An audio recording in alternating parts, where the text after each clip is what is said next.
I am Joshua, 28, and my father publicly disowned me in front of 500 guests at my brother's wedding. Before I tell you about how I triggered the plan I had been building for years to expose the truth and brought my entire toxic family to their knees, let me know where you are watching from in the comments. I want to know how far this story travels. I was standing at the very back of a massive, wildly expensive wedding barn packed with nearly 500 guests when my life split into a before and an after. I still remember the sound first. It was not the faces. It was the glasses clinking, polite, wealthy laughter, and a string quartet dragging out one last sweet note. My brother, Julian, was sitting at the head table with his beautiful new bride, Chloe. He looked like the absolute picture of success. An elite cancer doctor, the golden boy, the man who could do no wrong. Then my father, Robert, rose to his feet. He lifted his champagne glass and turned what was supposed to be a standard wedding toast into a public execution. He smiled warmly toward Julian, his chest puffed out with that arrogant pride I knew so well. "I only have one son," my father said into the microphone. His voice echoed off the high wooden rafters. "That is the child I am proud of. Our groom today." He paused, and for a split second, I thought he was just doing his usual routine of praising Julian and ignoring me. But then he pointed directly to the back of the room, right at me. He did not even look me in the eye when he said it. "That thing back there? Just a mistake. A disgrace to this family." A collective gasp ripped through the room. 500 people froze. The silence that followed was so heavy it felt like the air had been sucked out of the barn. I stood there, my blood running cold, feeling the weight of 1,000 eyes turning to look at me.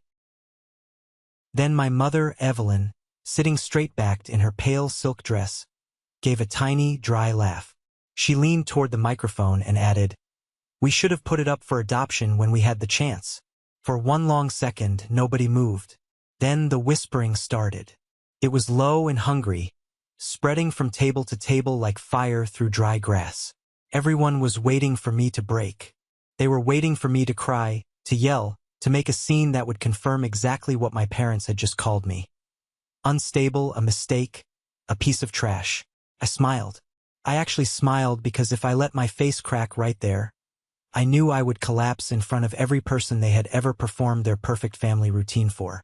My jaw clenched so hard my teeth ached, and a vein throbbed against my temple, but my face remained perfectly calm. I picked up my jacket, turned around, and walked out the double doors without saying a single word. I did not run. I walked, but inside my head, something old and buried finally stood up. I had spent years building a plan for the day they pushed me too far. They had just chosen the stage for me.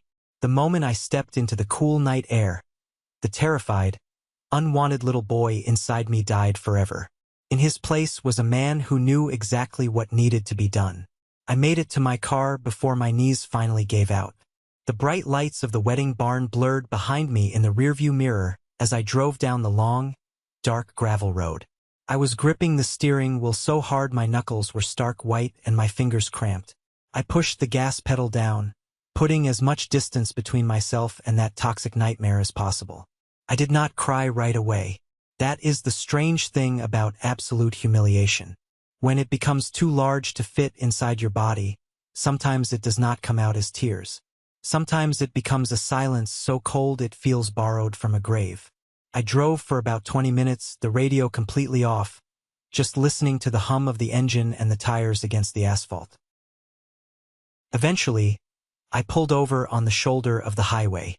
I killed the engine and sat there in the pitch black while large semi-trucks thundered past me like distant storms. My chest was tight, and my breathing was shallow. I reached into the glove compartment, pulled out my wallet, and opened a hidden fold. I pulled out 3 old photographs I had carried for years. They were bent at the corners and soft from being handled too much. Most people keep pictures in their wallets for comfort. I kept mine as evidence. The first photo was from a middle school science fair. I was 13 years old, wearing a cheap, ill-fitting button-down shirt I had ironed myself because my mother was too busy. In the photo, I am standing next to a project I had spent 3 months building. I am smiling so hard it looks painful. What the photo does not show is what happened after the flash went off. I had searched the crowded gymnasium the entire evening, completely convinced my parents would appear. I thought they would run in late, breathless, apologizing, and telling me how proud they were. Instead, they were across town watching Julian receive another shiny academic trophy.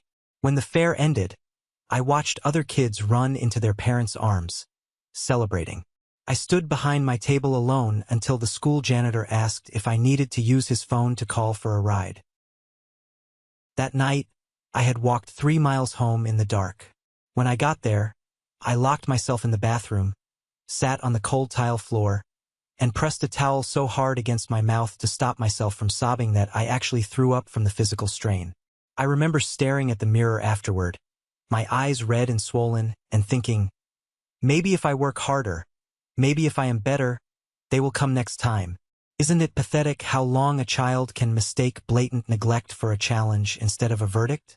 Looking at that photo in the dark of my car, I felt a deep wave of disgust. Not for myself, but for the parents who could throw a child away so easily. My entire life, every cent of my hard-earned salary had gone toward proving I was worth their time. I was done proving myself. The truth was, the deck had been stacked against me since the day Julian was born. I leaned my head back against the driver's seat and let the memories flood in. My family functioned on a very specific, ruthless hierarchy. Julian was the sun, and the rest of us were just planets meant to orbit him and keep him warm. Everything in our house was designed to elevate my brother. When it came time for college, I found out the hard way exactly where I stood.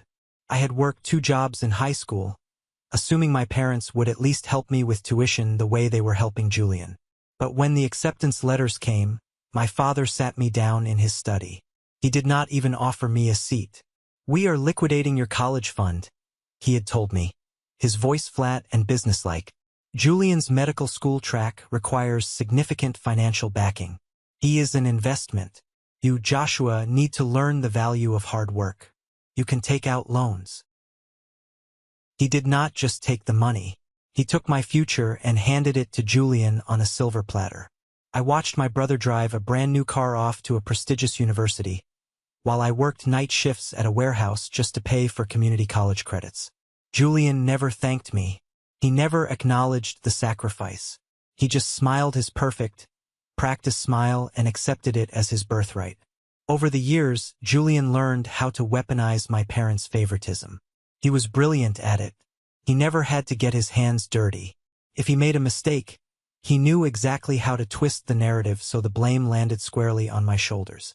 When he wrecked his car drunk at 19, he told my parents I had given him the keys and encouraged him to drive. They did not even ask for my side of the story. My father threw me out of the house for a week. Julian watched from the window sipping a soda. That was the dynamic. As long as Julian looked like a savior, a genius, an elite cancer doctor, my parents could parade him around the country club and soak up the admiration of their wealthy friends. They needed Julian to be perfect to validate their own fragile egos. And to make him look brighter, they needed me to be the dark, troubled shadow. I was the cautionary tale they told at dinner parties. "Oh, poor Joshua. He just can't seem to get his life together. Thank God we have Julian." They had built a massive, glittering house of cards on top of my back. And sitting there on the highway, with the echo of 500 people laughing at me still ringing in my ears, I realized something vital. If I pulled myself out from under them, the whole damn house was going to come crashing down. I flipped to the second photo in the stack. It was a picture of me and my grandfather, David. It was taken on his back porch 2 summers before he passed away. He had one heavy, weathered hand resting on my shoulder, his old straw hat tipped back against his head. His eyes were cloudy by then, but whenever he looked at me, he made me feel seen. It was a kind of unconditional love that almost hurt to experience because it was so rare in my life. Grandpa David was the only person who saw through the charade my parents put on. He used to sit me down on the porch steps, hand me a glass of iced tea, and whisper whenever no one else was listening, "You are the strongest one in this family, Joshua. Do not let them break your spine." At the time, I thought he meant it as simple comfort. Years later, sitting in my car, I realized it was an apology. He knew exactly what kind of house I was growing up in. He knew what it meant that Julian's science fair ribbons and medical school acceptance letters were framed in the grand hallway, while my modest achievements disappeared into kitchen junk drawers or the trash. A week before he died, Grandpa David called me into his hospital room. The machines were beeping softly, and he looked incredibly frail. He reached out with a trembling hand, gripped my wrist with surprising strength, and made me promise him something. "Joshua," he rasped, "promise me you will never beg for love from people who are too hollow to give it. You walk away." I promised him, of course. I promised him with tears streaming down my face. And then I spent the next decade breaking that promise every single day. I kept going back. I kept trying to fix a machine that was designed to crush me. When Grandpa David died, my father turned the funeral into a networking event. He shook hands with hospital administrators over the casket, using his own father's death to push for Julian's upcoming promotion. I remember standing in the rain at the cemetery, watching my father hand out business cards, feeling a profound, sickening disgust.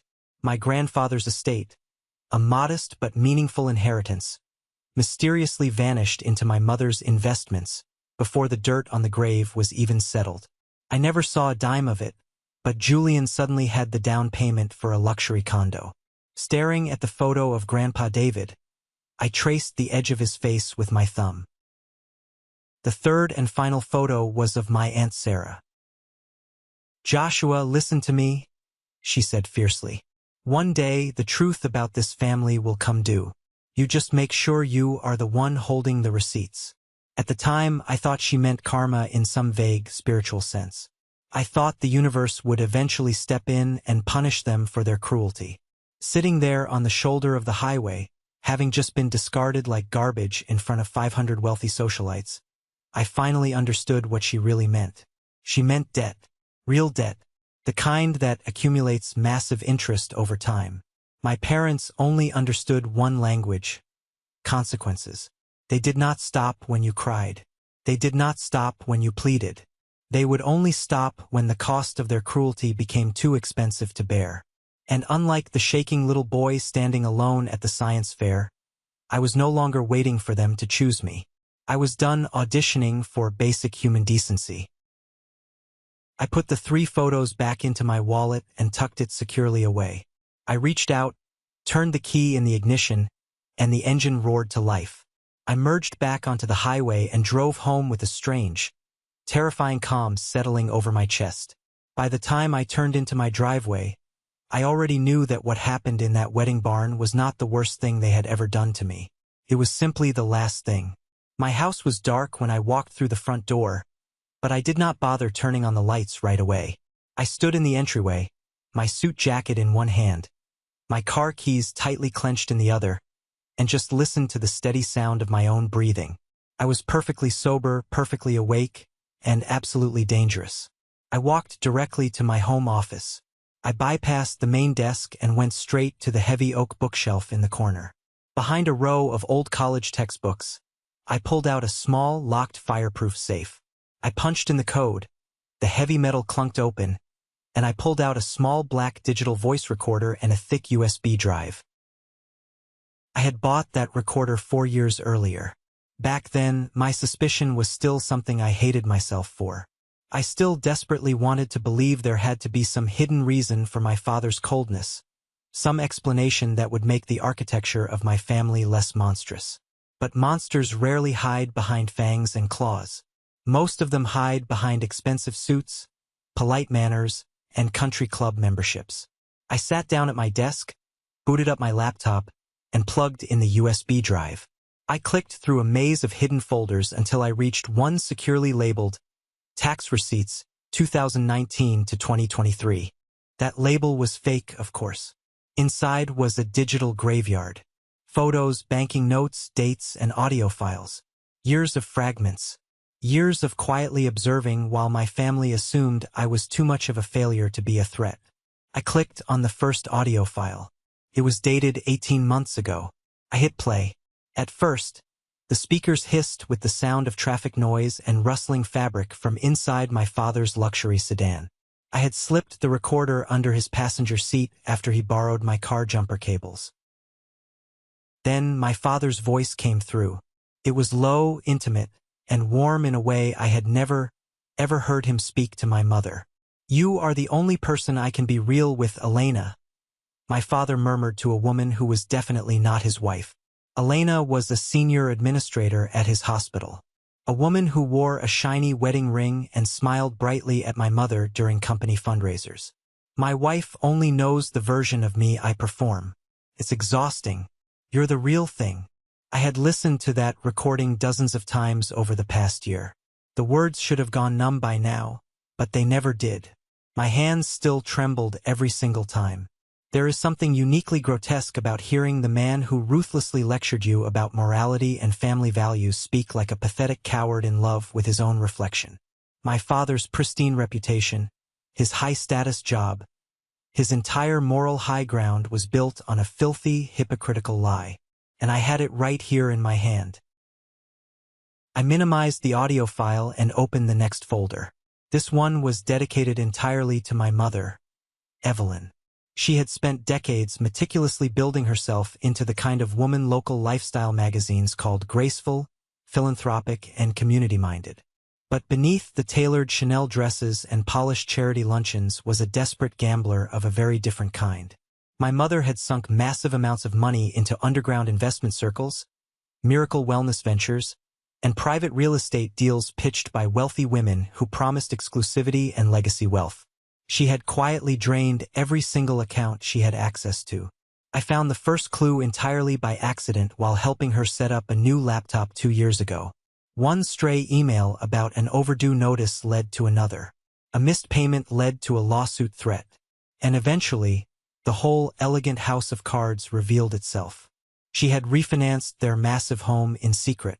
She had borrowed heavily against my father's retirement accounts. And worst of all, she had taken out massive personal loans from a woman named Mrs. Montgomery, her supposed best friend from the country club. Why did she need so much cash? Not just to maintain her own lifestyle. She was funneling money directly into Julian's life to maintain the illusion of his massive success. The luxury condo Julian lived in, Evelyn paid the down payment. The expensive PR firm Julian hired to boost his profile at the hospital, Evelyn covered the retainer. She was buying her golden child's perfection with money she did not have. Right now, looking at the scanned documents on my screen, I saw the final nail in her coffin. Mrs. Montgomery was done playing nice. I had intercepted a legal letter sent to my mother's private P.O. box. It was a formal notice of intent to sue for breach of contract and seize assets.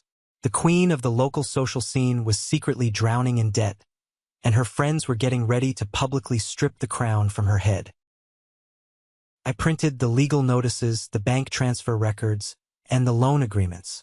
I neatly stacked the papers and slid them into a crisp, unmarked manila envelope. My mother had stood in front of 500 people tonight and said I should have been put up for adoption. I wondered how eager she would be to talk about adoption when she was homeless and facing a fraud investigation. Finally, there was Julian, my brother, the family masterpiece, the elite doctor whose medical achievements supposedly outshone my very existence. My parents praised him so relentlessly that even Julian started to believe his own hype. On paper, he was flawless, but I had watched the machinery up close. I knew how he edited his stories. I knew how he weaponized silence. I opened the folder titled The Golden Sun. Inside were dozens of screenshots. How did I get them? Julian is arrogant, but he is incredibly careless with his technology. When he upgraded his phone a year ago, he asked me to wipe the old one to sell it, assuming I was too stupid to look inside. He was wrong. I backed up everything. Julian, the devoted, loving groom who had just married the beautiful, trusting Chloe, was a predator. The screenshots were a parade of late-night texts, deleted dating app profiles, and explicit photos. He was actively sleeping with 2 different nurses at his hospital and aggressively pursuing a young medical resident. One text exchange with his colleague, Dr. Harris, made my stomach turn. Harris had asked Julian if he was really going to go through with marrying Chloe, considering his side projects. Julian had replied, "Chloe is wife material, looks great at galas, comes from good money. The nurses are just stress relief." I stared at Julian's arrogant words on my monitor.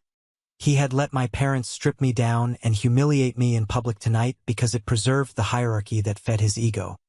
He never had to insult me directly. All he had to do was stand on the pedestal they built using my bones. The cruelest people are often the ones who keep their hands perfectly clean while others do the hitting for them. I saved the screenshots to the master USB drive. I had my father's infidelity. I had my mother's financial ruin. I had my brother's disgusting double life. The ammunition was fully loaded. Now, I just needed to figure out exactly how to pull the trigger. I did not sleep that night. I sat at my desk, drinking black coffee, organizing files until the sun started to rise. At 6 a.m., I picked up my phone and sent a text to the only person in the world I fully trusted, Matthew. "I need you today. No questions. Please." Matthew and I had met in college. He was the one person in my adult life who never asked me to make my pain smaller so others could feel comfortable around it. He replied less than a minute later, "On my way." Matthew arrived at my front door an hour later. He walked into my home office, took one look at my face, and sat down in the chair opposite my desk. "What happened?" he asked quietly. I did not summarize. I did not soften the blow. I told him exactly what my father and mother had said into the microphone in front of 500 people. I told him how Julian just sat there and let it happen. Matthew's jaw tightened, and his hands balled into fists on his knees.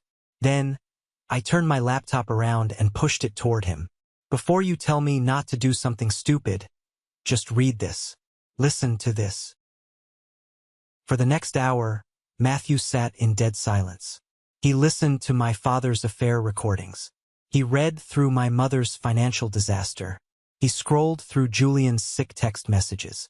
The only sound in the room was the occasional heavy sigh or a muttered curse word under his breath. When he finally finished, he leaned back, rubbed both hands over his face, and stared at the ceiling. "Joshua," he said heavily, "this is so much worse than I thought. If you expose this, it's not just going to embarrass them. It's going to destroy their lives. You will lose them permanently." I met his eyes with a calm that surprised even me. "I lost them a long time ago, Matt.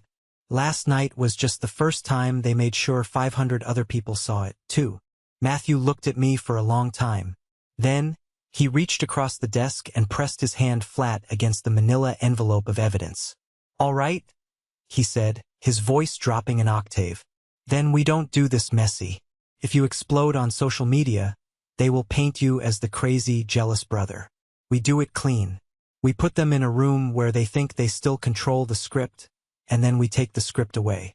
We need witnesses, and we need maximum pressure." I smiled grimly. "That's exactly why I called you." Matthew and I spent the rest of the day refining the strategy. We abandoned the idea of some immediate, chaotic public explosion. Exposing people is not about throwing secrets into the air and hoping they land. It is about timing, pressure, and irrefutable order.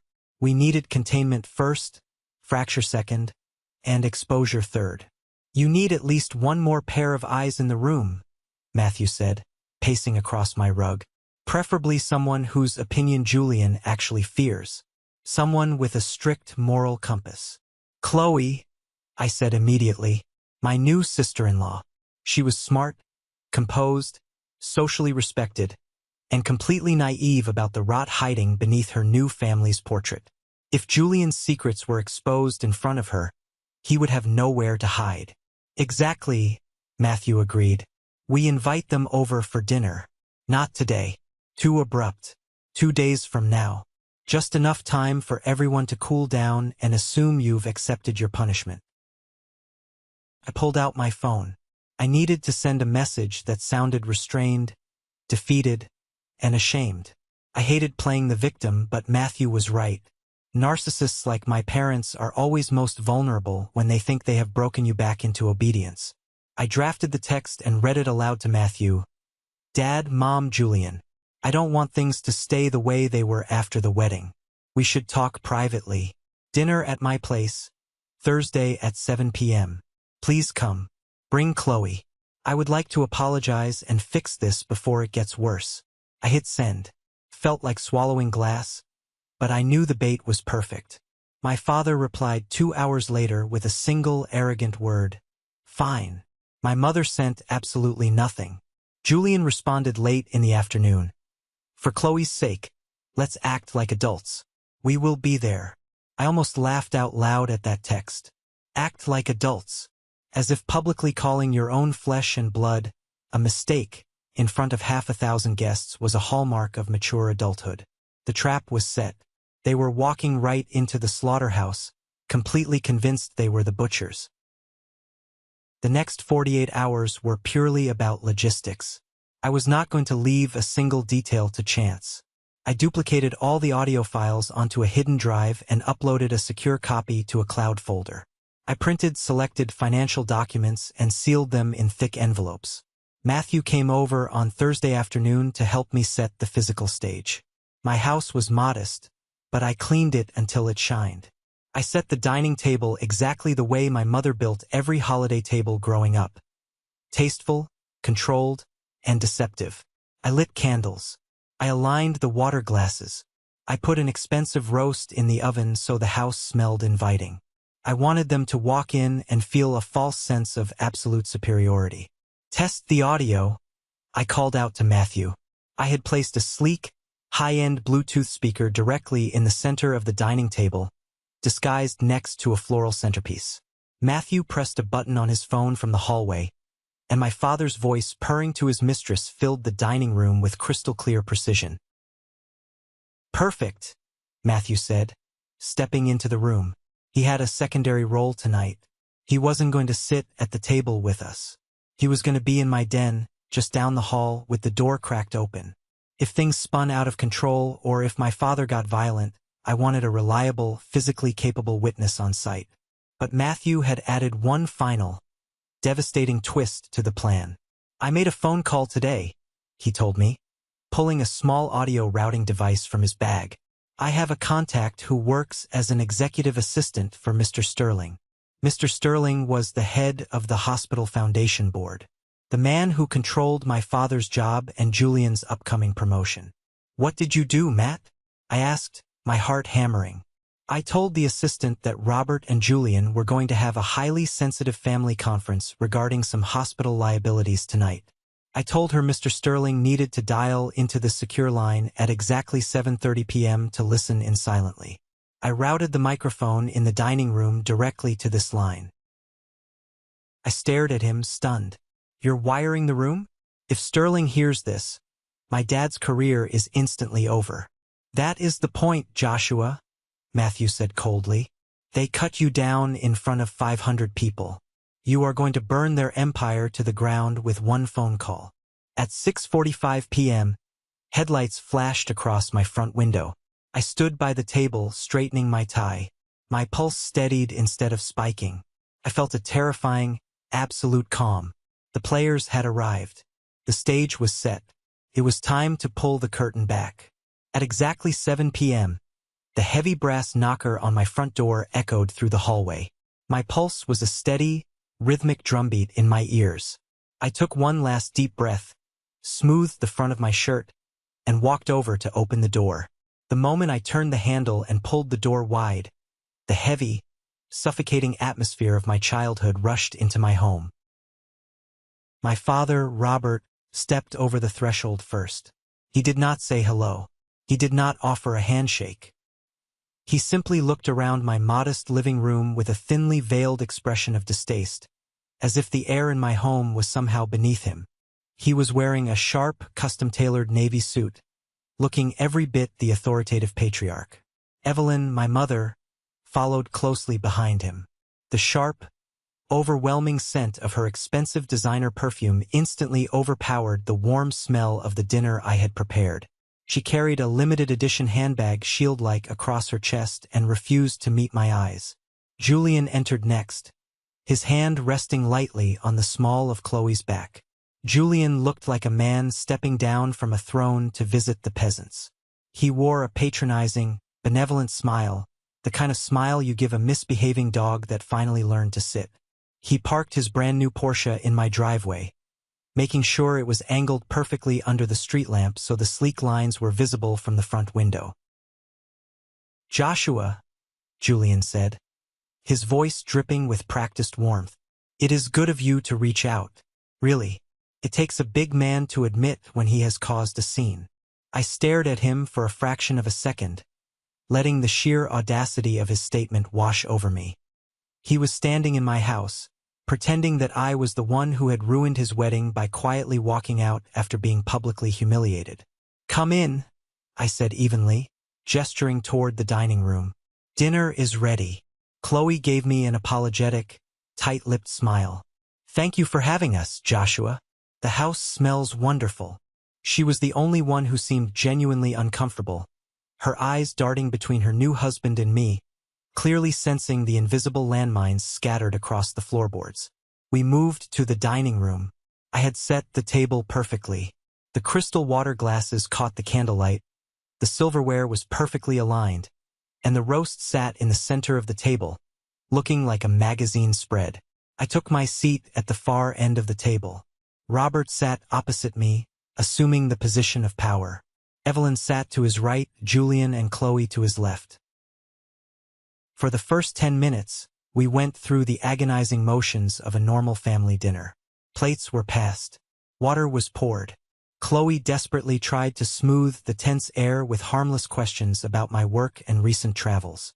I answered politely, keeping my tone perfectly neutral. Julian chimed in with his practiced, warm doctor voice, subtly redirecting every topic back to his own recent achievements at the hospital and the upcoming board review for his massive promotion. Every now and then, I caught my mother studying me from across the table.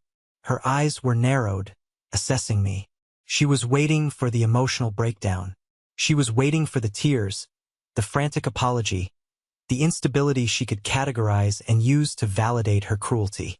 My father barely spoke, eating his food with stiff, fake civility, wearing the expression of a man granting forgiveness he was never entitled to withhold.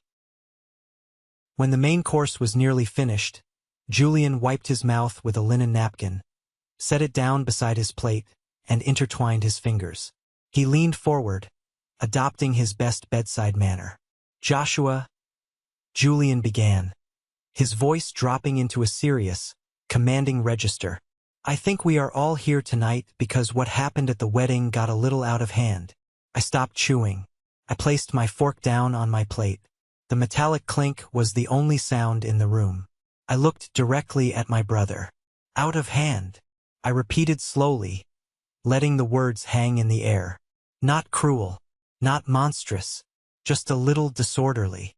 Julian sighed, a heavy, condescending sound. "Nobody is saying Dad used the best choice of words, but you have to understand the pressure we were under. You have always been difficult. You make things heavy. We are willing to put this behind us if you are willing to take responsibility and apologize to Chloe and me for walking out and causing a distraction." I nodded slowly, acting as if I were genuinely considering his generous interpretation of the events. "You know what, Julian? You are right," I said softly. My father's shoulders immediately relaxed. A smug, victorious smirk touched the corner of my mother's mouth. They thought they had won. They thought they had broken my spine completely. "It did get out of hand," I continued, my voice growing colder, harder. "That is exactly why I invited all of you here tonight.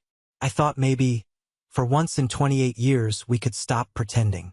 The temperature in the room plummeted. My father's jaw tightened, the smugness vanishing instantly.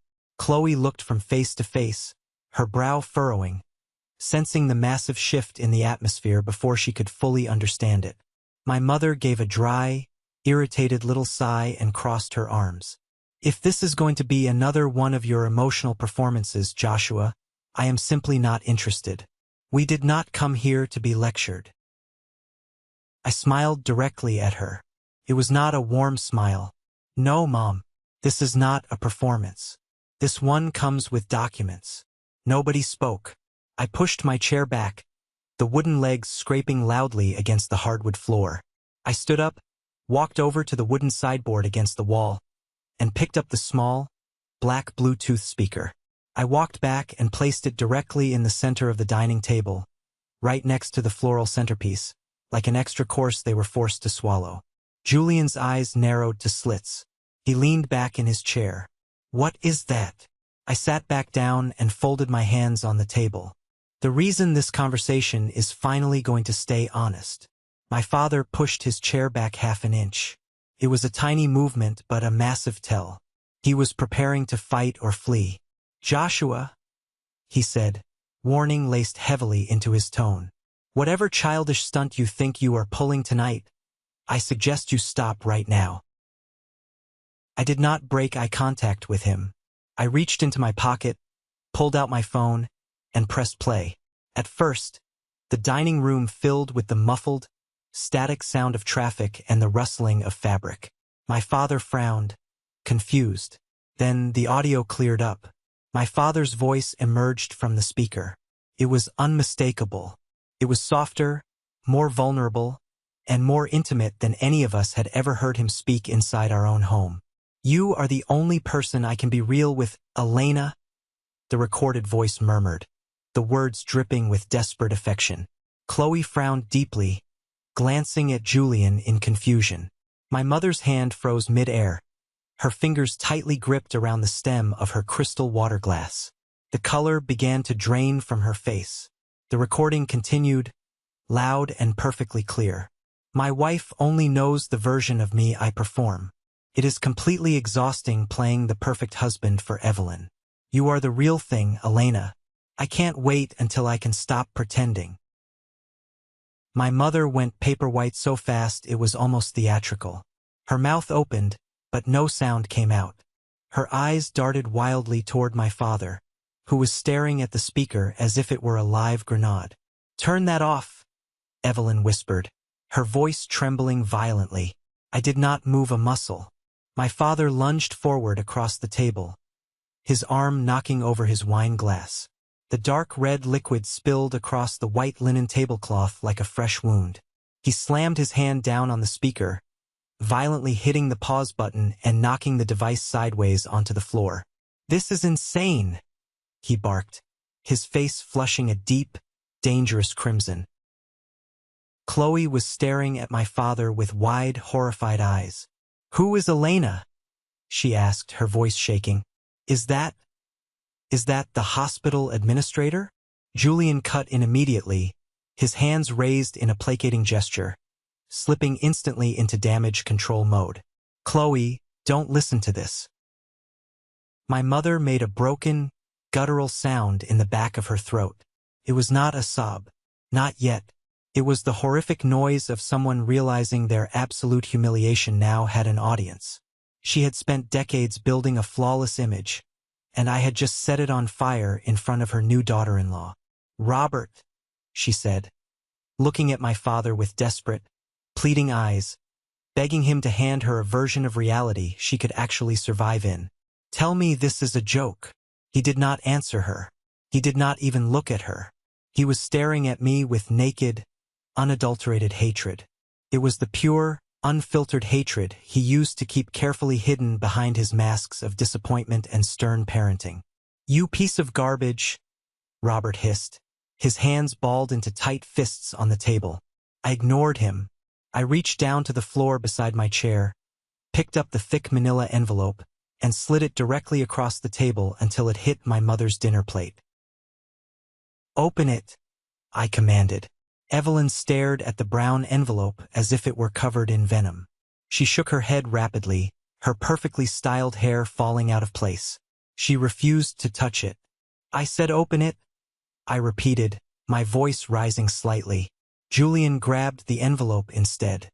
He tore the top open aggressively and pulled out the thick stack of papers, spreading them across the table in front of him and Chloe. His eyes scanned the top page, and I watched the arrogant confidence completely evaporate from his face. Overdue notices, massive bank transfer records, Final legal warnings. Aggressive investment summaries dripping with fraud and massive losses. And right on top, the formal lawsuit drafted by Mrs. Montgomery's lawyer, detailing the seizure of my parents' assets. "Mom," Julian said, his voice suddenly thin and reedy, devoid of all its usual power. "What is this? This says you owe millions. This says the house is leveraged. What the hell is this?" Evelyn blinked rapidly at the papers, her hands shaking violently in her lap. It is temporary," she stammered, the words rushing out too fast. "I was handling it. It was a bad quarter for the portfolio. I am managing it, Julian. It is not what it looks like." I threw my head back and laughed. I actually laughed out loud because I simply could not help it. The sheer absurdity of their delusion was staggering. "That is the family motto, isn't it?" I said, looking around the table at their pale, terrified faces. "We are handling it. We are managing it. It is not what it looks like." Meanwhile, all of you treated me like I was the unstable, broken one because I was the only person who pointed out the heavy smoke pouring under every single door in this house. My father slammed his palm against the table so hard the silverware jumped and clattered against the plates. "You vindictive little bastard," he roared. Chloe flinched hard, shrinking back in her chair. Julian stood halfway up, holding the financial papers. "Dad, stop. We need to figure out what this debt is." But I was already moving. I reached down, scooped the Bluetooth speaker off the floor, set it back on the table, and hit play on the second file. This time, it was not the affair that filled the room first. It was my father's cruel, dismissive laughter. "Julian understands what matters." My father's voice sneered from the speaker. "Julian is the future. He is a doctor. He has the prestige. Joshua is just baggage. We never should have carried him this long. He is dead weight." My mother closed her eyes, tears finally spilling over her lashes, ruining her perfect makeup. Julian went completely still. He froze in the exact way prey animals do when they hear something impossible and fatal at the exact same time. He slowly lowered the financial papers to the table. Chloe turned slowly toward Julian, her face a mask of utter horror, then turned toward me. Comprehension was dawning on her in horrible, agonizing stages. "He said that about you?" Chloe whispered, her voice cracking. "Your own father?" I looked directly into her eyes. "For 28 years, Chloe. That recording is just one time he accidentally got caught saying it out loud. The rest of the time, he just showed it through action. The silence that followed was not empty. It was pressurized. It was the sound of a submarine hull groaning right before it implodes. My father stood up so abruptly that his heavy dining chair tipped backward and crashed onto the floor. "This dinner is over," he shouted, his face contorted with rage. He grabbed his wine glass, completely furious, needing something to destroy. He hurled the crystal glass across the room toward the kitchen sink. It missed. The glass shattered violently against the marble counter, exploding into 100 sharp fragments. A massive shard sliced directly across the palm of his hand. Blood hit the pristine white floor tiles in bright, heavy drops. Evelyn screamed and jumped out of her chair, but she did not run to comfort him. She backed away toward the wall, trying to get away from the table, away from the papers, away from the collapsing reality. Julian looked as if the entire structural architecture of his perfect life had suddenly lost its load-bearing walls. He looked at the blood on the floor, the lawsuit on the table, and the speaker in my hand. "Joshua," Julian said. For the first time in his entire life, I heard absolutely no superiority in my brother's voice. I only heard raw, unadulterated fear. "Joshua, please, do not do anything else tonight." I met my brother's terrified gaze and felt my heart turn into a block of absolute ice. "Anything else?" I asked, raising an eyebrow. "You mean like telling Chloe about the nurses in Dallas? Or the young medical resident you kept texting at 2 in the morning while Chloe was picking out wedding invitations? Or should we talk about how quickly your moral outrage disappears whenever Dad humiliates me?" just as long as it keeps your bank accounts full and your ego shining. Chloe's chair scraped violently against the floor as she pushed herself backward. She looked at Julian, her eyes wide with a sick, dawning realization. What is he talking about, Julian? Julian turned to her so fast he nearly tripped over his own feet. He reached out, trying to grab her hands. Chloe, no. It's not true. Listen to me, he is lying. He is trying to ruin us because he is jealous. Chloe yanked her hands away from him, backing up until her spine hit the wall. She pressed one hand over her mouth, looking at the man she had married just 7 days ago as if he were a complete stranger. I reached into the folder and pulled out a second stack of papers. Printed screenshots. Dozens of them. I tossed them onto the table. They scattered, covering my mother's debt papers. Pictures, texts, late-night hotel bookings. Read them, Chloe, I said quietly. Julian's phone backs up to the family cloud server. He forgot to change the password when he bought his new phone. Julian lunged for the papers, trying to sweep them off the table, but Chloe was faster. She snatched a handful of the printed pages and stepped back, her eyes frantically scanning the explicit text messages and photographs. I watched her read the message where Julian called her a prop and wife material for galas, while referring to the nurses as stress relief. A strangled sob tore out of her throat. But wait, it gets better, I said, my voice cutting through the chaos like a scalpel. I looked directly at Julian, who was pale, sweating, and hyperventilating. You want to know where Mom got the millions of dollars she is currently being sued for, Julian? Julian froze, his eyes darting to our mother, who was sobbing hysterically by the doorway. She didn't lose it all in bad investments, I revealed, delivering the final, crushing blow. She pulled the equity out of this house. She drained Dad's retirement. And she borrowed from Mrs. Montgomery to pay for your life, Julian. The down payment on your luxury condo, the PR firm you hired to get that promotion, the designer watches and the country club fees. Your entire elite lifestyle is built on stolen money and massive fraud. You aren't a self-made golden boy. You are a parasite. Julian staggered backward as if I had physically punched him in the chest. He looked at Evelyn, who buried her face in her hands, unable to deny it. The golden sun was finally seeing the massive black hole that kept him burning. My father, still wrapping a cloth napkin tightly around his bleeding hand, kept cursing at me under his breath, repeating my name like a venomous spell, as if language itself could somehow restore his shattered authority. Julian came around the table, stepping over the broken glass, and stopped 3 feet away from me. His face had completely emptied out. The arrogant doctor was gone. Please, Julian whispered softly, desperately, glancing back at Chloe, who was weeping silently against the wall. Not here. Not like this. Please don't say anything else. I'll do whatever you want. I'll give you money. Just stop. And there it was. The golden child on bent knees without physically kneeling, begging the sister, wait, the brother. He had let them erase his entire life.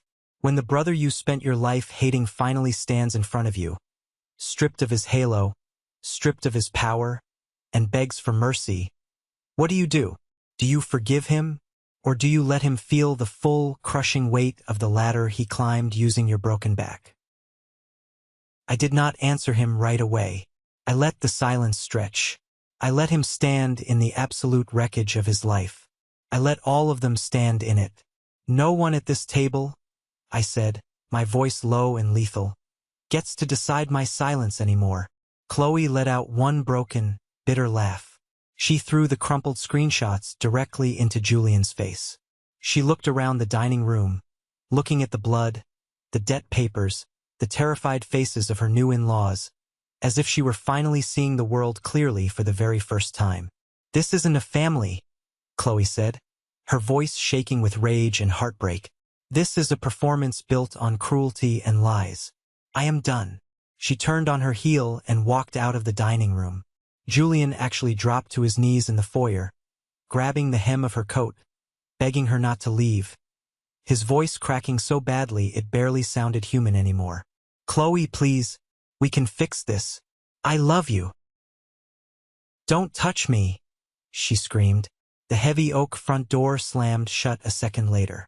The sound echoed through the silent house like a judge's final gavel striking the block. The verdict was in. This is the moment that changed everything, when I finally took back control of my life. Thank you for being patient and staying with me this far. You are amazing. Please help me like this video and comment the number 1 below, so I know you have been on this journey with me. This not only helps more people find this story, but also tells me that my experiences mean something to someone. Your support is the biggest motivation for me to continue sharing the rest of this journey. One by one, the family unraveled completely after the door slammed. The pristine, controlled atmosphere of the dinner had transformed into an active war zone, and I was the only one left standing without a scratch. My mother stumbled out of the dining room in tears, her hands shaking so badly she could barely hold her expensive purse. She looked at me one last time, mascara running down her cheeks in thick black lines. "How could you do this to us?" Evelyn whispered, her voice thick with self-pity. "We are your family." That was the moment something inside me snapped clean in two. I stood up so abruptly my chair crashed backward onto the floor. For the first time in my entire life, I did not lower my voice to make room for theirs. "How could I do this to you?" I shouted, my voice booming off the walls. "Do you want to compare damage, Evelyn? Because I can start from when I was 10 years old and go forward from there. You called me a mistake in front of 500 people. You said I should have been given away. And now that your own filthy secrets are sitting on this table with proof attached, suddenly I am the one who crossed a line." Robert stepped toward me, holding his bleeding hand against his chest. His face was a mask of pure, unrestrained malice. "You were always poisoned, Joshua." Robert spat, his eyes blazing. "You were born looking for a reason to destroy us. I will contact my lawyer in the morning. I am cutting you out of everything. You will not see a single dime of inheritance. You are dead to me." For one brief second, the old, traumatized version of me heard that and wanted to fold. I wanted to apologize and shrink back into the shadows. But the man standing in the dining room tonight heard it for exactly what it really was. A confession of his own profound weakness. Right at that moment, the door to the den opened. Matthew stepped out into the hallway.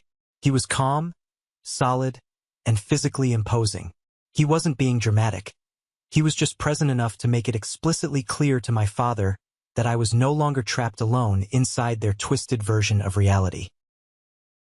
My father turned on him immediately. "Who the hell are you?" he demanded. Matthew didn't flinch. He leaned against the doorframe, crossed his arms, and looked at my father with utter disgust. "Someone who knows that exposure isn't betrayal, Robert. It's just consequences." That shut the room down just long enough for Julian to slowly pull himself up from the foyer floor. He looked pale, sweating, and completely shattered. He looked at me, his eyes hollow, and asked the question that finally revealed exactly who he was beneath all the expensive degrees and polish. "What do you want, Joshua?" Julian asked, his voice trembling. "How much money do you want to keep this quiet?" I stared at him, genuinely amazed. Even then, even after watching his wife walk out the door in tears, even after seeing his parents' lives implode, he still thought this was a business negotiation. He thought there was some private cost to be settled so the family could go back to pretending. "I want the truth to stop costing only me," I said coldly. "Get out of my house." My father threw one last vicious threat over his shoulder about lawyers and custody of family assets, and then stormed out into the night. My mother followed him, weeping loudly. Julian lingered last, standing on my porch, looking at the dark driveway where Chloe's car used to be. "You didn't have to do it this way," Julian whispered brokenly. I looked my brother straight in the eye and answered with the absolute calm I had earned through 28 years of pain. "You all made sure I did." I closed the door in his face and locked the deadbolt. By the next morning, the damage had already spread far, far beyond the four walls of my dining room. My phone was vibrating off the nightstand, completely full of missed calls, frantic texts, and voicemails. Julian had called 23 times. My mother had sent one single message that read, "You destroyed us." I stared at the screen for a long moment, drinking my coffee. Even now, she was rewriting the story. Not "you exposed us." Not "you told the truth." But "you destroyed us." As if I had magically created the affair, the mountain of debt, the lies, and the profound cruelty they had built their lives upon. But the real explosion happened at 9 a.m. Matthew arrived at my house with fresh breakfast sandwiches and a grim smile on his face. He sat down at my kitchen island and opened his laptop. "The wire worked perfectly," Matthew told me, pulling up his email. "Remember the secondary part of the plan?" Matthew had routed the audio from my dining room directly into a secure conference line. Mr. Sterling, the head of the Hospital Foundation Board, had dialed in at exactly 7:30 p.m., expecting to hear a professional discussion about hospital liabilities.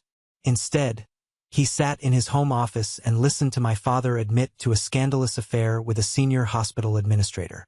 He listened to my brother's explicit texts and unethical behavior with nursing staff being read out loud.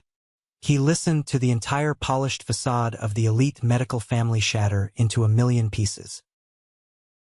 "My contact at the hospital just texted me," Matthew said, taking a bite of his sandwich. "Sterling called an emergency meeting of the ethics committee at 8 a.m. this morning. Your father and Julian were both summoned. They didn't even have time to coordinate their lies." I felt a cold shiver run down my spine. The dominoes were finally falling, and they were falling hard. Exposure in a private dining room was one thing, but exposure in the professional arena where my father and brother derived all their power and arrogance? That was a fatal blow. By noon, none of it was private anymore. Chloe had not gone to a hotel. She had gone straight to her parents' massive estate. Her father was a highly connected lawyer in the city. By 1 p.m., Chloe's legal team had formally filed for an annulment and emergency divorce proceedings, citing severe emotional distress and fraud. But Chloe didn't stop there. She was furious, heartbroken, and completely done playing the polite society game. She posted a cold, careful, and legally sound statement on her social media platforms about discovering profound betrayal, deceit, and deep cruelty inside the family she had just married into. She did not explicitly name anyone, but she didn't need to. In their wealthy circles, people were already viciously talking. The whispers that started at the wedding had turned into a roaring inferno of gossip. Then, the final piece of the puzzle fell into place. Someone, I still don't know who, perhaps a disgruntled guest, had recorded part of the wedding toast on their phone. The clip of my father publicly calling me a mistake, and my mother saying I should have been put up for adoption, was leaked to a local community Facebook group. Once those clips started circulating, the immaculate family image they had spent 3 decades polishing cracked wide open for the entire world to see. The fallout over the next 7 days was swift, brutal, and absolute. My father's downfall came first, and it was spectacular. The Hospital Foundation Board, entirely driven by Mr. Sterling's fury over being deceived, launched a full internal investigation. The affair with Elena was bad enough, but using hospital resources and conference trips to facilitate it broke a dozen moral clauses in his contract. Donors immediately began asking questions. Wealthy benefactors pulled their funding commitments, refusing to be associated with a scandal. By the end of the week, Robert was placed on indefinite unpaid leave.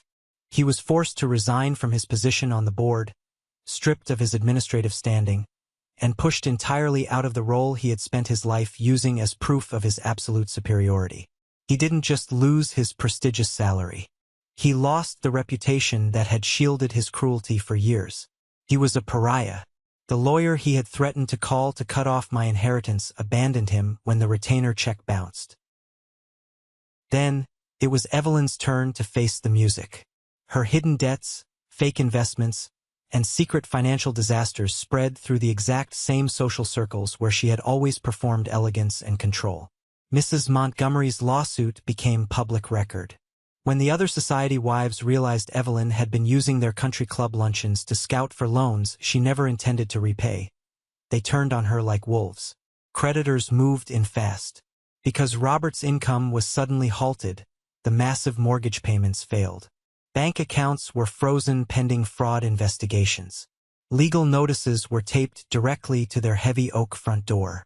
Friends vanished overnight. Invitations to galas and charity events stopped entirely. By Friday, Evelyn was facing the immediate loss of the multimillion-dollar house she had treated like a kingdom. She had traded her son's mental health for a crown, and now the bank was coming to repossess it.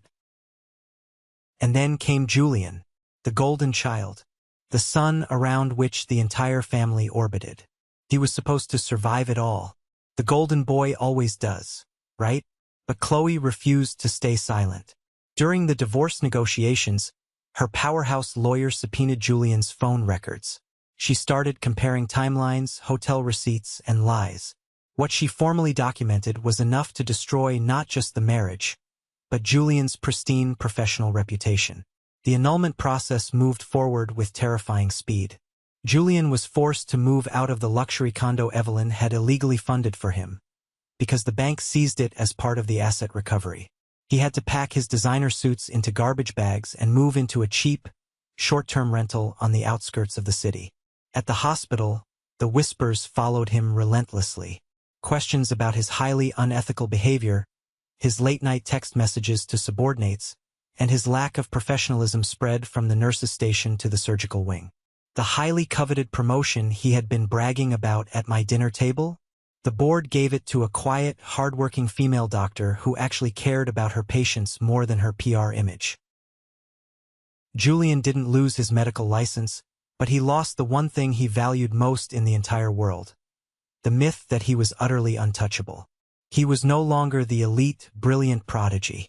He was just a disgraced doctor going through a messy, public divorce, drowning in his mother's debt, and alienated from his peers. The machinery that had protected him his entire life was completely smashed to pieces.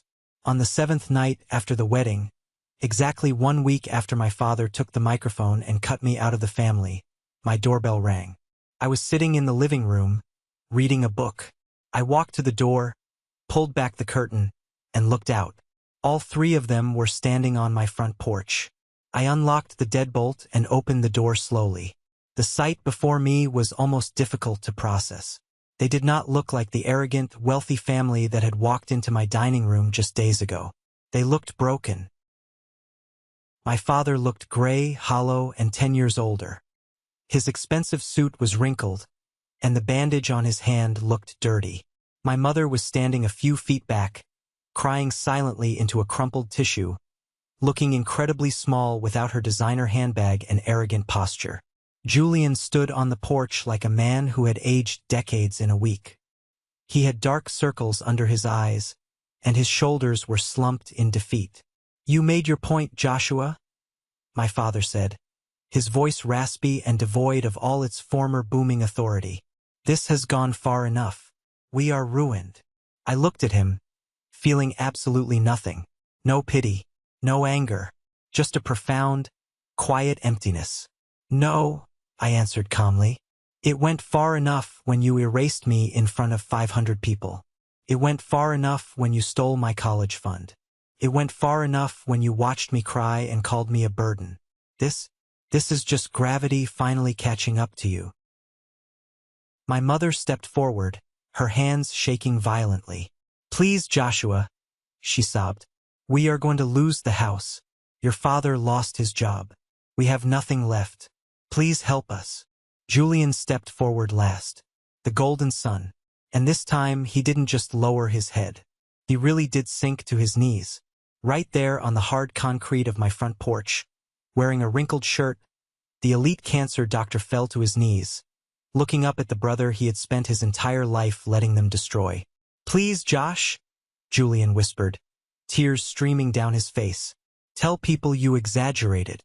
Tell Mr. Sterling the audio was taken out of context. Call Chloe. Tell her I can fix this. Please, I am begging you. Help me." I stood there for a long, heavy moment. I looked down at the man who had stolen my childhood, stolen my peace, and weaponized my parents' love. "Julian," I said, my voice incredibly soft, You are not kneeling here because you finally understand my pain.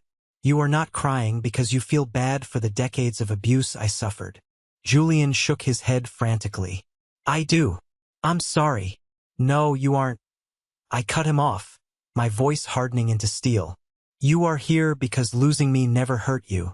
Losing yourselves did. I am not your savior. And I am no longer your scapegoat. None of them could answer. They just stared at me, shivering in the cold night air. I stood there looking at the family that had called me a mistake, and I felt something I had never, ever felt before in my entire life.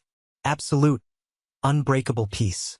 I was never the mistake, I said quietly, looking directly into my father's eyes. I was the consequence. Then I stepped back, closed the heavy oak door, and slid the deadbolt into place, leaving them outside in the dark with the ruins they had built themselves. I walked back into my living room. Matthew was sitting on the couch, holding a cup of coffee. He had heard everything through the open window. He didn't ask if I was okay. He didn't offer empty platitudes. He just raised his coffee mug toward me in a silent, respectful toast. I sat down in the armchair across from him and took a deep breath. The house was incredibly quiet, but for the first time in my life, the silence did not feel like a punishment. It did not feel like I was being ignored or isolated. It felt like freedom. The heavy, suffocating chain that had been wrapped around my chest since I was a little boy at a science fair was finally gone. I didn't just survive the fire they tried to burn me in. I collected the ashes and used them to bury their empire. Looking back on this entire nightmare, the greatest lesson I learned is about the illusion of toxic loyalty. Society conditions us to believe that family is an unbreakable bond, that blood dictates you must endure endless disrespect, manipulation, and pain just to keep the peace. But the truth is, a shared last name is not a license for abuse. We often stay in toxic family dynamics because of the sunk cost fallacy. We think, I have loved them and tried to win their approval for 20 years. I can't just give up now. But holding on to a mistake just because you spent a long time making it will only cost you your future. You cannot heal in the same environment that broke you. Setting boundaries is not an act of betrayal.